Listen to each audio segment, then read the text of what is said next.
आता पाहूया लोकसभेसंदर्भातल्या टॉप 9 बातम्या। भाजपकडून 10 मार्च पूर्वी 300 उमेदवारांची यादी जाहीर होणार। आजच्या बैठकीत 125 जागांबाबत शिक्कामोर्तब होण्याची शक्यता। मोदींसह राजनाथ सिंह, अमित शहा, नितीन गडकरी, मनोज तिवारी, रमेश बुधुडेंच्या नावाची चर्चा। भाजप 3 वेळा खासदार राहिलेल्या उमेदवारांचं तिकीट कापणार। सूत्रांची माहिती 25 ते 30% विद्यमान खासदारांचं भाजप तिकीट कापण्याची शक्यता। तर भाजपकडून उमेदवारीबाबत 3 टप्पे तयार झाल्याची सूत्रांची माहिती। लोकसभा उमेदवार निश्चितीसाठी भाजपची 6 जणांची समिती। देवेंद्र फडणवीस, चंद्रशेखर बावनकुळे, रावसाहेब दानवे, सुधीर मुनगंटीवार, चंद्रकांत पाटील आणि आशिष शेलार यांचा समावेश।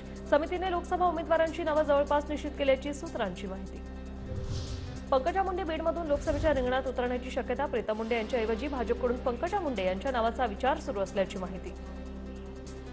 प्रीतम मुंडे ऐवजी आपल्या नावाची चर्चा होते। माझ्या नावाची चर्चा प्रत्येक निवडणुकीला होत असते, ह्याची सवय तुम्ही लावून घ्या।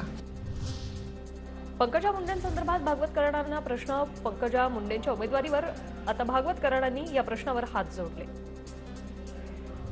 दक्षिण मुंबई लोकसभेची लढत प्रतिष्ठेशी होणार। ठाकरे गटाकडून अरविंद सावंत तर भाजप राहुल नार्वेकरांना लोकसभेच्या रिंगणात उतरवण्याच्या तयारीत। नार्वेकरांकडून शेवटच्या टप्प्यात लालबाग परळ, शिवडी, वरळीतील रखडलेली कामं मार्गी लावण्याचा धडाका।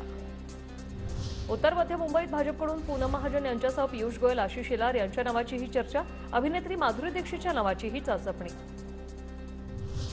शिरूरची जागा शिवसेनेला मिळाल्यास मीच उमेदवार। आढळराव पाटील ठाम। तर तिन्ही पक्षांनी सूचना दिल्यास राष्ट्रवादीचा उमेदवार म्हणून लढणार। आढळराव पाटलांकडून राष्ट्रवादी जाण्याचे संकेत। जर तुम्हाला राष्ट्रवादीची उमेदवारी फायनल झाली आणि वेळ आली तर दिलीप मोहितेंकडे तुम्ही जाणार का? तुम्ही त्यांच्याकडे? हो, साहजिक आहे ना। आपण ज्या वेळेला तुम्हाला निवडणुकीच्या रिंगणात उतरावं लागतं तर सगळ्यांची चर्चा करावी लागते। छत्रपती संभाजीनगर लोकसभेच्या जागेसाठी इच्छुक, मात्र महायुती जो निर्णय घेईल तो मान्य असेल। केंद्रीय मंत्री डॉक्टर भागवत कराड यांचं वक्तव्य।